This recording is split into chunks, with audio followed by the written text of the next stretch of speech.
I met my friend Chuck about 1.5 years ago. We were both part of an online local group for single parents, and eventually met offline with other group parents. I have known Britt since high school. Chuck's wife died of childbirth complications the day their daughter was born, more than 2 years ago. Britt is a few months out of a 9-year relationship.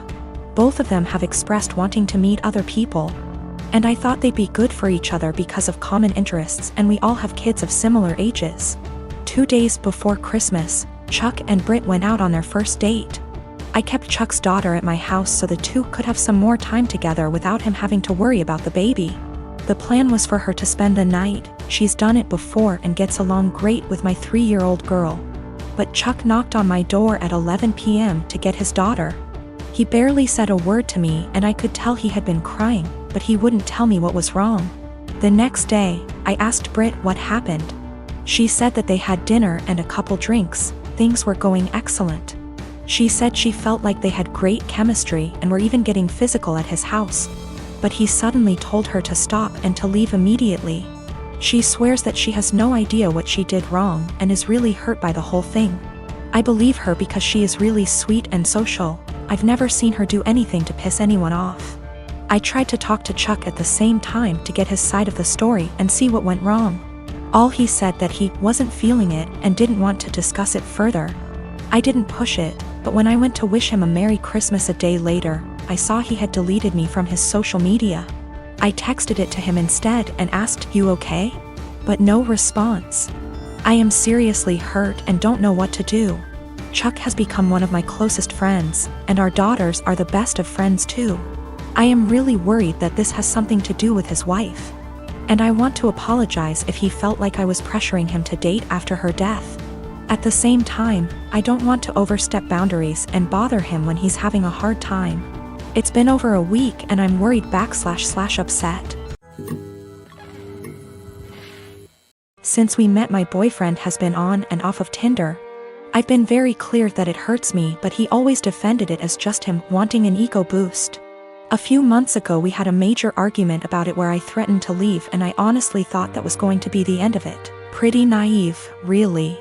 Also, I should note his ex before me left him for this very reason. I feel like an idiot for thinking he'd ever change. Today I woke up and realized he'd been using my phone and his email was logged in. I noticed he'd gotten an email from an app called Hinge. Just to give you an idea of the kind of app this is, the description read, "The app that was designed to be deleted." Great. My stomach instantly dropped. I logged into it with his phone number, and he's put up profile pictures of him that I've taken when we've been on days out together. In his description he's got things like, "We'll get along if you like Chinese and have a dog. If you're silly and comfortable and overshare." He's also put in as a strict preference that he wants to be matched with Hindus / Muslims only. I'm white British. I knew something was going on yesterday but wasn't sure what. He was acting differently and it was making me so anxious. He had the nerve to tell me that I must just be hormonal? I think the worst part about it is his reaction to all of this. He heard me crying, acted concerned, and then saw me with his phone. At which point he just took it from me and went back to bed. That was about an hour ago, and the only interaction I've had with him since was him asking me to open the bathroom door. Not to see if I was okay, but because he needed to pee. I'm obviously hurt by the fact that he's on this thing, but I think I'm more shocked by his total lack of guilt or response to me being upset. I'm so angry and there's nothing I can do with it. I'm so embarrassed about the situation I don't want to tell my family / friends how he's treated me. And I can't even talk to him about it because he's refusing to address anything's wrong. He's still in bed. I don't know what to do. He's brought my self-esteem down so much that I feel like I can't be without him, but I know I can't stay in this situation. Should I even bother trying to talk to him, or should I just leave? I've taken screenshots of everything, and initially I was going to send them to his family but thought against it. The thing is, if I just leave there's literally zero consequences for him. He gets what he wants. He gets the freedom to go on random dates with no guilt. It just seems so unfair that I'm the one left heartbroken and he gets to party up. I got myself and my stuff together, packed it in my car and left. It felt impossible. There was a lot of stuff and I was a wreck, but I managed it in the end. Throughout the whole time, He was just in bed pretending to sleep, which made me angry more than anything. I felt like he couldn't care less. We'd been living together for 2 years, but fortunately, in September I decided to get my own student apartment. Obviously, I knew then that things weren't going well, and thank God I made that decision because now I have a place to stay. Whilst I was sat on the driveway in my car ready to leave, I got a text from him saying, "I'm not going to insult you by asking you to stay or to come back, but could you please leave the keys to the house?" I had already left them, but that last dig at me made me so mad and hurt. No apology, no goodbye. Just leave the keys. I guess that's my closure. I'm sad that this shit show of a relationship has come to an end, angry that it happened the way it did, but funnily enough, I'm relieved. I can do what I want now and get on top of my self-esteem issues. I'm driving down to see my mom and the rest of the family tomorrow. I haven't seen them since Christmas and I absolutely cannot wait. The anger's still there, but I'm just going to get on with things. I absolutely cannot waste any more energy on that guy. Background about my sister. 2 years ago, my sister was killed in a car accident. She was riding with a friend to the mall, the friend's parent was driving, and teenage boy plowed through a red light while texting on his phone and hit the car my sister, Carrie, was in. Carrie was killed instantly and her friend, June, was in a coma for 3 weeks before her parents took her off life support. When Carrie passed, I was devastated and angry and just not in a good place. Carrie and I had been extremely close. Despite a 7-year age gap between us, we enjoyed a lot of the same shows, we went to concerts together. We volunteered together, and I took it upon myself to guide Carrie like any big sister would do. Our parents were extremely busy with work most days, and Carrie and I would often cook together and do crafts when we weren't too busy with school work. Carrie wanted to be a NICU nurse when she grew up, and I helped her find a volunteer position at a local hospital to help get her gain some experience being around patients. In short, Carrie was my sister and best friend, and when she passed, I was a mess. The last craft Carrie and I made together was a set of candles. We bought the wax at a local craft store and we both made each other a candle and decorated the jar it was in. That was the day before she was killed. At her funeral, Carrie was buried with the candle I made her. The candle Carrie made me sits on my desk next to my favorite picture of her and I together at the beach. Or it did, until last week. Background about my boyfriend. I met my boyfriend about 1.5 years ago, about 6 months after Carrie passed. I wasn't looking for a relationship, I was still grieving my sister's death. But Eugene came along and it was love at first sight. He was extremely supportive, let me cry on him when I needed to, didn't push me into getting over grieving or anything. He was extremely gentleman about everything and very, very patient. After 6 months of seeing each other pretty regularly, we made it official. Eugene came into my life at a very low point and he has always been very respectful of sentiments I keep from my sister. Never asking me to take them down, always giving me space when I needed to cry. Eugene, along with most, if not all, of my friends and family know about Carrie's candle. There was a point after she died where I would take the candle with me everywhere out of fear that someone might light it, or steal it. Or who knows what. The point is, that candle was and still is a very important part of my life and something that my sister made for me and me alone. When Eugene and I moved in together about 4 months ago, I packed away most of the reminders of my sister and put out the candle and picture on my desk. I felt that this was a huge step because when I'd lived just by myself I had pictures everywhere and a few knickknacks laying around from my sister.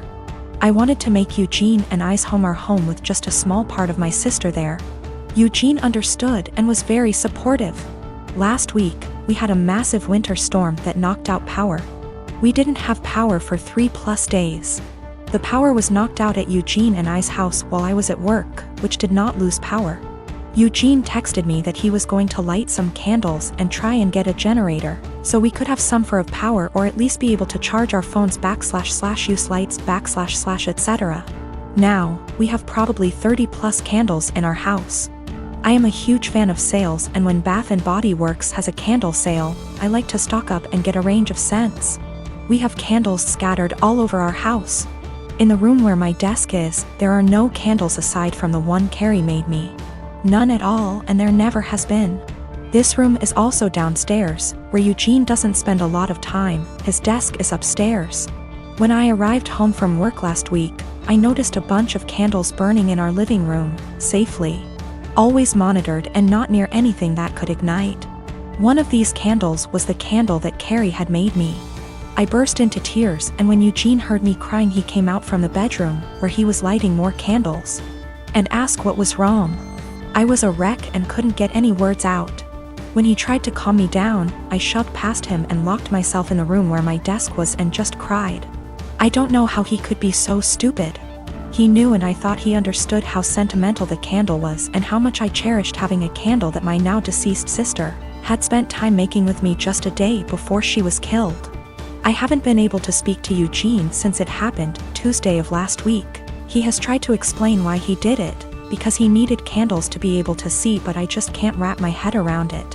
He hadn't gotten into the large candle stash I have upstairs right by the living room where Carrie's candle was, but went downstairs, out of the way, to grab the most sentimental, cherished item I have.